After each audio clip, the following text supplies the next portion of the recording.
ओम गुरुर्ब्रह्मा गुरुविष्णु गुरुर्देव महेश्वरः गुरुर्साक्षात् परम ब्रह्म तस्मै श्री गुरुवे नमः। आज की कथा भागवत में श्री सीता जी 100 गर्भा थी और श्री सीता जी ने कहा था जो मुझे वन में घूमने की इच्छा होती है। भगवान राम से सीता जी कहे जो मेरे को फिर जंगल में घूमने की इच्छा होती है। प्रातः काल समय विपरीत हो गया। रात में भगवान के साथ वार्तालाप करते हैं आपस में। एक बार मन करता है फिर जंगल से घूम करके आऊं, ऋषि मुनि को दर्शन करके आऊं। बातें चल रही है। अब प्रातः काल ही समय बदल जाता। एक सेवक आया और रामचंद्र जी को कहा जो कल रात्रि को मैं अयोध्या में घूमता था। लोग माता जी की निंदा करते हैं और सबको तो ठीक है, लेकिन माता जी की निंदा हो रही है अयोध्या के अंदर। लोग कह रहे हैं जो रावण के घर में माता जी रही थी। सभी लोग शंका करते इस बात पर। कहते जो जीव जैसा होता है वैसा ही भाव से जगत को देखता है। जो अति कामी है उसके नजर में कामी ही नजर आता है। जो लोभी है उसको सब लोभी ही लगता है, कोई अच्छा लगता ही नहीं। तो जिसकी जो भावना होती है वैसा ही लोग देखता है। अब अयोध्या में एक दो व्यक्ति को लगा जी ये तो रावण के घर में रही और रावण के घर में 6 महीना तक रही। ये तो निंदा की बातें हुई ना। भगवान राम सुना कि मेरी प्रजा लोग जो है शंका कर रहे हैं, मेरे मस्तक पर कलंक लग गया।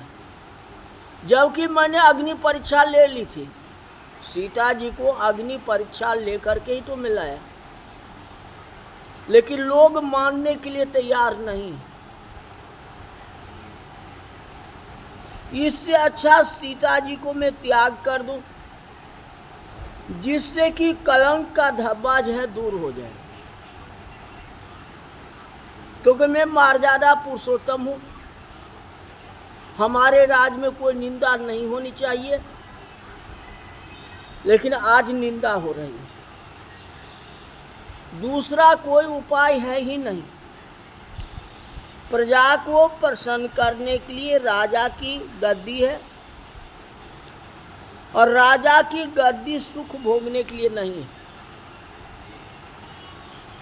रानी को प्रसन्न करने के लिए नहीं है। प्रजा को प्रसन्न करना राजा का कर्तव्य बनता है। राम जी निश्चय किए कि सीता जी को मैं त्याग करूंगा। लक्ष्मण जी को बुलाए।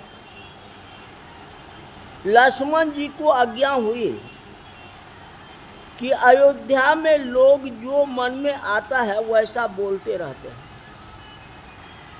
तुम्हारी भाभी के लिए बहुत खराब बात बोलते हैं, इसलिए मैंने सीता का त्याग किया है। उसको जंगल में रहने की इच्छा भी थी, हमारी भी इच्छा है जो जंगल में जाकर के रहे, मेरे साथ नहीं रहे। इसलिए लक्ष्मण माता जी को जंगल ले जाओ, अब वहां जाकर के छोड़ दो। लक्ष्मण जी सीता जी को मातृभाव से देखते थे। इसलिए भगवान राम कहते लक्ष्मण माता जी को जंगल में जाके छोड़ दो। उन्होंने कहा कि मेरी माँ के लिए ऐसी बड़ी सजा क्यों जंगल भेजोगे, ये सही नहीं है।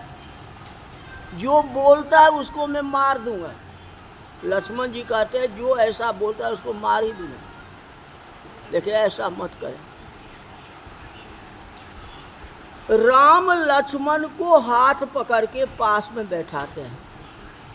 कहते लक्ष्मण तुम किसको मारोगे? अयोध्या में बहुत से लोग ऐसी शंका करते हैं, एक नहीं है कई है, जो कि आगे स्पष्ट होगा। धोबी बोलेगा और धोबी के सपोर्ट में 10 होंगे। एक बोला तो 10, एक कान से 2 कान, 2 कान से 4 कान, बात फैल जाएगी। मैंने राजधर्म का विचार करके ऐसा किया है। लक्ष्मण घोर जंगल में उसका त्याग करके वापस अयोध्या आ जाओ। लक्ष्मण जी ने हाथ जोड़ के कहा कि मुझे ऐसी आज्ञा दो कि माता जी के साथ मैं भी रहूं। ये हो सकता है, मैं माता जी की सेवा करूंगा।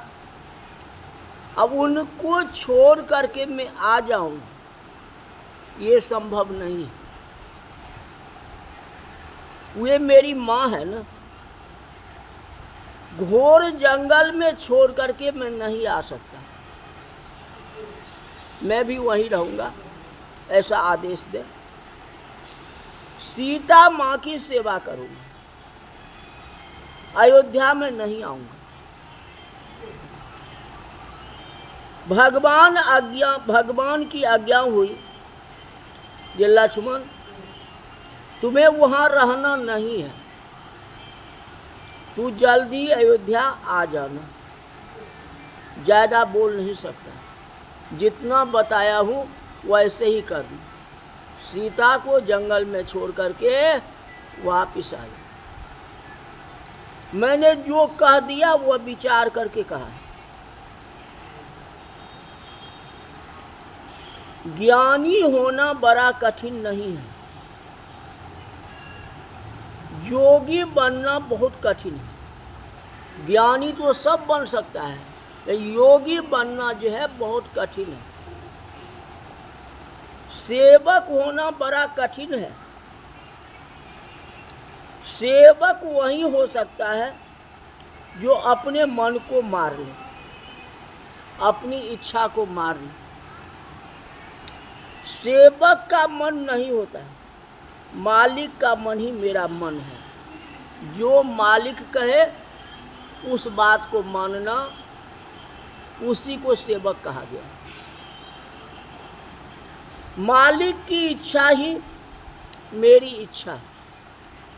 सेवा और स्वार्थ दोनों विरोधी शब्द हैं।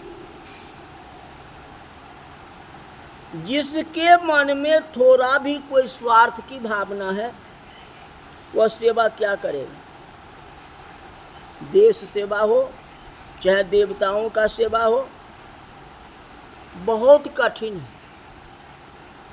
सेवक वही हो सकता है जो अपने मन को मार ले, अपनी मर्जी से कोई काम न करे। लक्ष्मण जी को ये काम करने की इच्छा नहीं थी। लक्ष्मण जी तो ऐसा कहा कि ये मुझसे नहीं हो सकता, सीधा बोल दी। आप ये काम दूसरे किसी को कह दो। राम जी ने कहा लक्ष्मण ये तुम्हें ही करना पड़ेगा, ये काम दूसरा व्यक्ति नहीं कर सकता।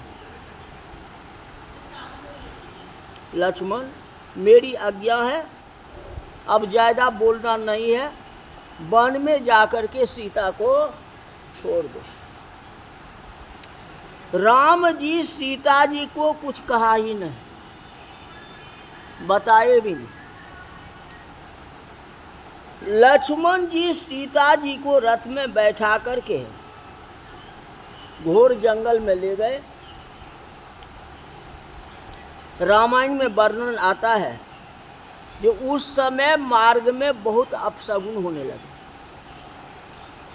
घोर जंगल में रथ आया, सीता मां रथ से नीचे उतरती है, लक्ष्मण महावीर हैं, बालक के जैसे रोने लगे।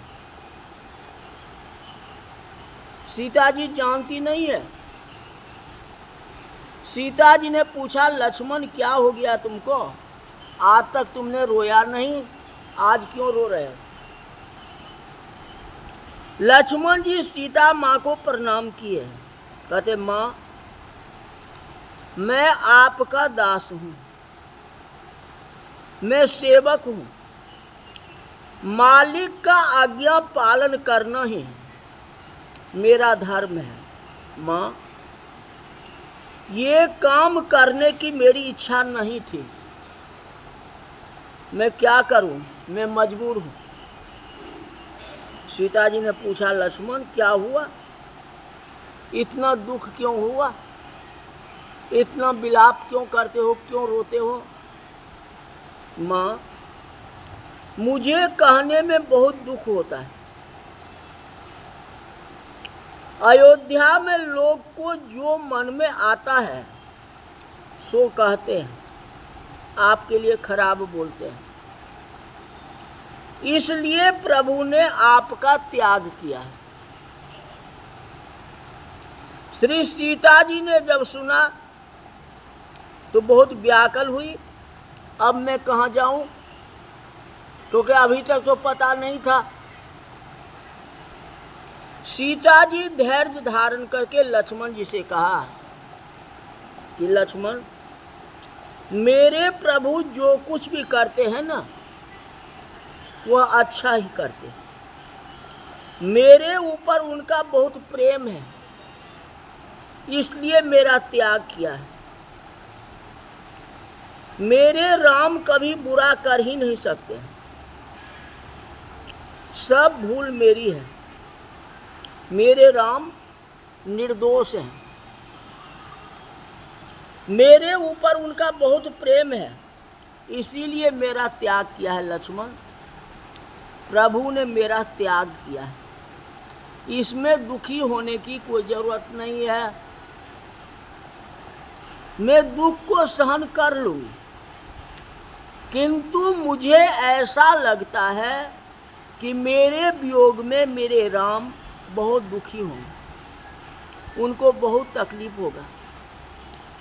मेरी चिंता मत करो, उनके साथ में रहो, एक क्षण के लिए भी उनको छोड़ना नहीं। लक्ष्मण मैंने आज तक किसी को कुछ कहा ही नहीं, आज तुम्हें मैं कहती हूँ। रात्रि में चरणों की सेवा में जब तक करती नहीं तब तक प्रभु को नींद नहीं आती। अब मेरे वियोग में राम को नींद नहीं आएगी, चरण की सेवा कौन करेगा, इसीलिए मैं दुखी हो रही। कहते लक्ष्मण मेरी चिंता करना नहीं, उनको संभालना है। राम वियोग जैसा कोई दुख नहीं है, मैं दुख सहन करूंगी। लक्ष्मण जानते हो मैं स्वगर्भा हूं, सूर्य वंश का पवित्र बीज मेरे पेट में है, मैं अहिल्या नहीं, मैं आत्महत्या नहीं करूंगी, क्योंकि मैं गर्भावस्था में, मैं दुख को सहन कर लूँ, ऐसे बालक को पालन पोषण करूँ, हमारा यही धर्म है। लक्ष्मण जी महाराज महान बुद्धिमान है।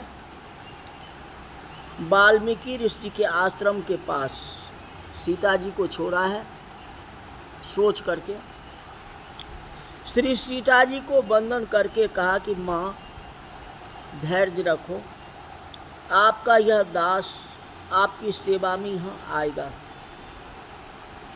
मुझे जाने की इच्छा नहीं है, मैं क्या करूं? प्रभु की आज्ञा हुई है, मुझे अयोध्या जाना है। माँ, आपके पिता जनक महाराज के मित्र वाल्मीकि ऋषि हैं। वाल्मीकि ऋषि जनक जी के यहाँ सत्संग करने के लिए जाते थे। आपके पिता के वे मित्र हैं। माँ, यही रहना, पास में ही वाल्मीकि ऋषि का आश्रम है। लक्ष्मण जी को आज्ञा थी। वंदन करके लक्ष्मण जी अयोध्या लौट करके आ गए हैं। सीता जी व्याकुल होकर के रोने लगी। सीता माँ का स्वरूप ऐसा दिव्य था कि पशु पक्षी के भी हृदय पिघल गए। सीता जी को देख के पशु पक्षी को भी आंख में आंसू आने लगे तकलीफ देखकर। इतना तकलीफ को सीता जी सहन कर रहे हैं। बतलाओ, आज के समय में कौन सहन करेगा? तो उस समय सीता ऐसी पतिव्रता नारी, आज के नारी का देखो क्या हाल है। आगे जनरेशन में क्या हो रहा है देख ही रहे हो। कोई नारी, कोई पत्नी रोटी तो बनाना नहीं चाहती है, और क्या कर सकती है बताओ। आज की कथा यही तक रही है, आगे जो है कल बताएंगे। बोल जा रामचंद्र भगवान की जय।